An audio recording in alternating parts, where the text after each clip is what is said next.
चल रहा है कि वैकेंसी क्यों नहीं आ रही है।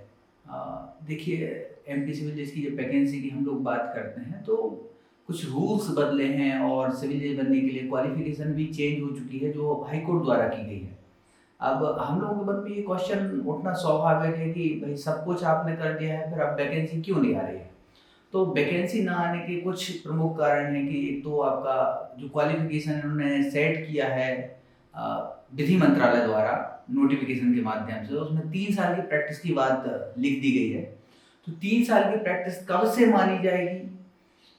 डेट ऑफ एनरोलमेंट या आपका जो डिस्ट्रिक्ट कोर्ट या हाई कोर्ट जहाँ भी आप प्रैक्टिस करते हैं वहाँ आप जब एनरोल होते हैं, डिस्ट्रिक्ट बार में जब आपने एनरोलमेंट करवाया है तब से माना जाएगा। दूसरी चीज, इसको मेजर करने के लिए, इसको काउंट करने के लिए क्या क्या जरूरी होगा। हो सकता है कि आपसे ये मांग लें कि आपने जिस न्यायालय में भी प्रैक्टिस की है उसका वकालतनामा प्रस्तुत करें आप। हो सकता है कि आपसे ये ऑर्डर की कॉपी या निर्णय की कॉपी भी मांग सकते हैं। हो सकता है ये आईटीआर मांग सकते हैं आपसे, जो आपने रिटर्न फाइल की होगी उसकी कॉपी मांग सकते हैं। ये केवल संभावना है, ऐसा नहीं है कि ऐसा होगा ही।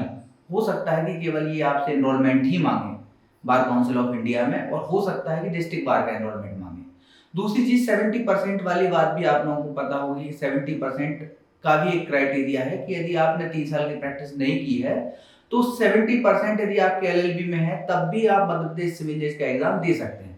तो अब 70% की जब बात आती है तो इन्होंने एक्सीलेंट एकेडमिक्स की बात की है और वन टाइम में पास होने वाली बात लिखी है। तो ये वन टाइम में पास होने वाली जो बात है इसको ये कैसे मेजर करते हैं, ये भी नोटिफिकेशन के माध्यम से ही आपको पता चलेगा कि भाई ये 5 साल की डिग्री या 3 साल की डिग्री जो है 3 साल में कंप्लीट होती है, 5 साल की डिग्री 5 साल में कंप्लीट होती है, इसको मानते ही है।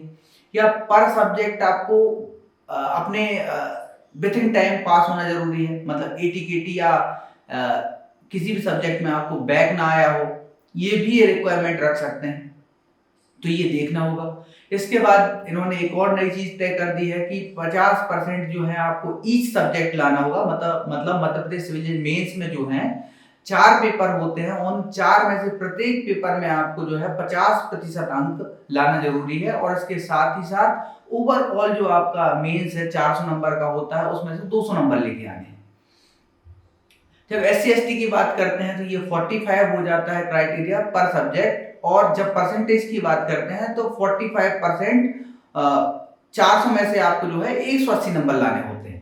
तो ये कुछ क्राइटेरिया सेट किए हैं, इनको एक तरीके से देखा जाए तो नोटिफिकेशन में समाहित किया जा रहा है। और समाहित करने के बाद ये जो नोटिफिकेशन है ये चेक करवाया जाएगा एग्जाम कमेटी के द्वारा। तो एग्जाम कमेटी आजकल आपको पता है कि फुल कोर्ट के द्वारा कंडक्ट करवाई जाती है, मतलब जितने भी जजेस हैं वो सब एग्जाम कमेटी के मेंबर हो चुके हैं। तो जब फुल कोर्ट मीटिंग बैठेगी तब एग्जाम कमेटी के सामने ये नोटिफिकेशन रखा जाएगा और नोटिफिकेशन रखने के बाद उनकी मंजूरी मिलेगी।